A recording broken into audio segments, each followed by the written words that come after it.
ایک روز ثاقب اور علی اسکول سے واپسی میں اپنے گھر جا رہے تھے۔ ثاقب نے بتایا کہ علی تمہیں پتہ ہے کل کیا ہوا؟ علی نے پوچھا کہ کیا ہوا؟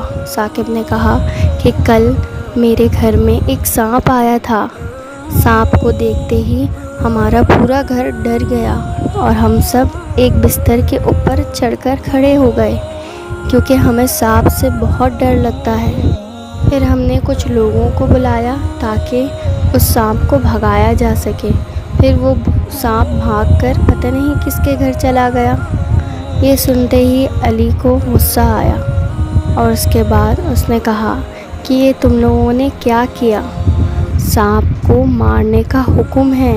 ہمارے نبی کریم صلی اللہ علیہ وآلہ وسلم نے فرمایا ہے کہ سانپ کو مارا کرو کیونکہ اس کو مارنے کا بہت ثواب اللہ تعالیٰ نے رکھا ہے۔ اور آؤ میں آج تمہیں ایک ایسی دعا بتاتا ہوں جسے تم اور تمہارے گھر والے روز پڑھنا، جسے پڑھنے سے تمہیں سانپ اور بچھو کبھی نہیں کاٹیں گے انشاءاللہ۔ وہ دعا یہ ہے۔ دعا سننے سے پہلے یہ واقعہ سن لو۔ حضرت ابو ہریرہ رضی اللہ تعالیٰ عنہ سے مروی ہے کہ ایک شخص آپ نبی کریم صلی اللہ علیہ وآلہ وسلم کی خدمت میں آیا اور شکایت کی کہ مجھے بچھو نے کاٹ لیا ہے۔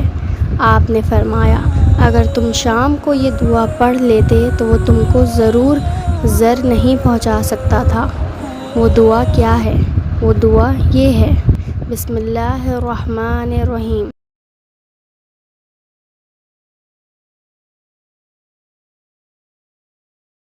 ترجمہ: اللہ کے کلمات تامہ کے ذریعے مخلوق کی برائی سے پناہ مانگتا ہوں۔ امید کرتا ہوں کہ ثاقب تم اور تمہارے خاندان والے سارے اس سے محفوظ رہیں گے، اور امید کرتا ہوں کہ آپ لوگوں کو بھی یہ ویڈیو پسند آئی ہوگی۔